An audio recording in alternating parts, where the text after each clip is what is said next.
First things first, if you're American, the word roundabout might trigger instant panic. Your pulse quickens, palm sweats, and suddenly you're wondering if your insurance covers circle-induced confusion. But what's actually behind Americans' weird aversion to these harmless little circles? Let's look at the facts. Statistically, roundabouts are safer, quicker, and better for traffic flow. They drastically reduce serious accidents because they eliminate dangerous left turns, head-on collisions, and the infamous running a red light stunt Americans secretly love. Countries like the UK, Germany, France, and the Netherlands figured this out decades ago, installing roundabouts everywhere, from tiny villages to bustling cities. But America, not so fast. Here, roundabouts are rare than unicorn sightings that often spark confusion worthy of a sitcom episode.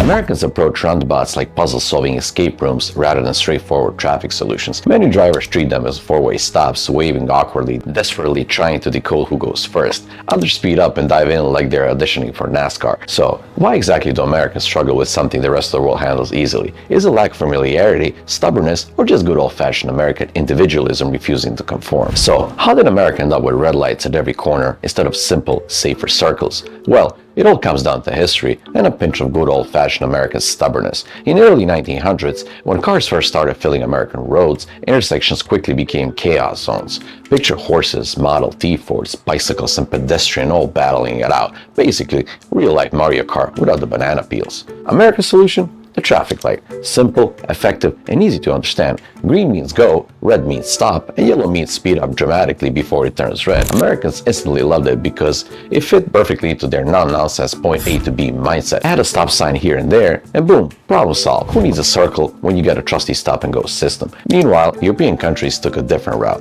Literally, they saw traffic lights as inefficient and realized roundabouts kept traffic flowing smoothly and safely. No stopping, less idling, and fewer accidents. But here's the thing, Americans had already decided they loved their straight lines at right angles. City planners became so committed to traffic lights and stop signs, the roundabouts never stood a chance. By the time Europeans perfected the roundabout, Americans had probably built cities that simply couldn't accommodate them without major redesigns. So yes, America basically friend-zoned the roundabout a century ago, and they've been stuck in the awkward relationship ever since. Believe it or not, despite their stubborn attachment to red lights, some Americans are finally giving roundabouts a second chance, although very cautiously, like a cat approaching a new sofa. Cities like Carmel, Indiana, the unofficial roundabout capital of America, have boldly replaced most traffic lights with roundabouts. Why? Because roundabouts reduced accidents by almost 80%, improved traffic flow dramatically, and even cut down on pollution. And surprise, locals actually loved them once they got over initial shock of driving in circles without panicking. But Carmel isn't alone. Cities in Colorado, Washington State, and California are quietly jumping onto the roundabout bandwagon too. Turns out, where Americans actually experienced roundabouts firsthand without spontaneously combusting, they quickly realized they are easier, faster, and less stressful. Yet,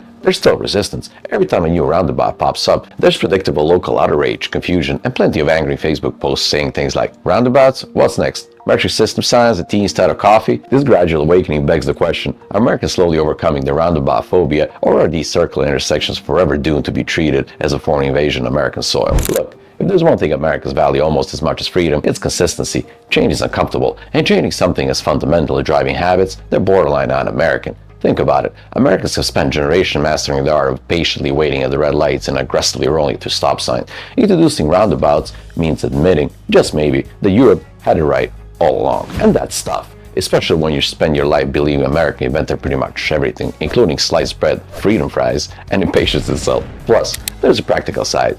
America's roads and intersections are already designed around straight lines, grids, and stop-and-go traffic patterns. Reconstructing cities with roundabouts is expensive, complicated, and often politically risky. Who wants to be a mayor who spent taxpayer dollars turning intersections into circles, confusing grandma, and enraging every local who hates learning new tricks? But let's be honest, sometimes resistance to roundabouts boils down to pride. Americans are famously independent and don't particularly enjoy being told, hey, maybe you have figured out a better way. The roundabout, innocent as it seems, challenges the very idea that American way is always the best. So, can Americans ever fully embrace the roundabout, or are we destined to fear traffic circles forever? So, let's talk future. Can Americans ever truly fall in love with roundabouts, or at least tolerate them without hyperventilating? The good news is the younger Americans, especially those who travel abroad, are warming up to the idea. They've driven around London's dizzying circles or navigated through Italy's chaos and realized, hey, maybe driving in circles isn't so scary after all. These roundabout-friendly generations might just tip America towards embracing the smarter, smoother traffic solution. But let's be realistic. America isn't about to red pot every stoplight overnight. Infrastructure changes takes years, sometimes decades, and plenty of debates in town hall meetings filled with passionate speeches, and bad coffee for that matter. For America, transitioning to roundabouts is less like flipping a switch and more like slowly convincing your grandpa to finally buy a smartphone. Awkward, slow, but ultimately doable. Yet, here's the catch. If America doesn't gradually embrace more roundabouts, it risks being stuck in traffic forever. Literally. With rising populations and worsening congestion, something has to give. And as frustrating as Americans might find circles at first, they probably find permanent gridlock even less appealing. So, America, maybe it's finally time to put stubbornness in the rearview mirror and give roundabouts a real chance. Sure, it means that many Europe was right about something, but don't worry, we can always pretend it was our idea later. There you have it. America's strange, stubborn relationship with roundabouts explained. Sure, driving in circles might seem weird at first, but once you get used to it, you wonder why you ever stopped at red lights for so long. Maybe America's roundabout aversion really just boils down to tradition, stubbornness, and a little bit of a good old-fashioned pride. Or maybe Americans secretly enjoy having something harmless to complain about besides gas prices and slow Wi-Fi. Either way, roundabouts might be just the change America needs, even if it's a little dizzying at first. Now, it's your turn. Drop a comment below. Are you team roundabout or team stop sign? Like, subscribe, and share this with someone who still panics in the left lane. And remember, driving in circles might feel weird, but sitting in traffic forever? That's truly terrifying. And before you exit this video, before you start spinning in circles, hit that like button, subscribe. I'll catch you on next Alex on America. Keep driving safely, and remember, circles aren't scary, traffic jams are.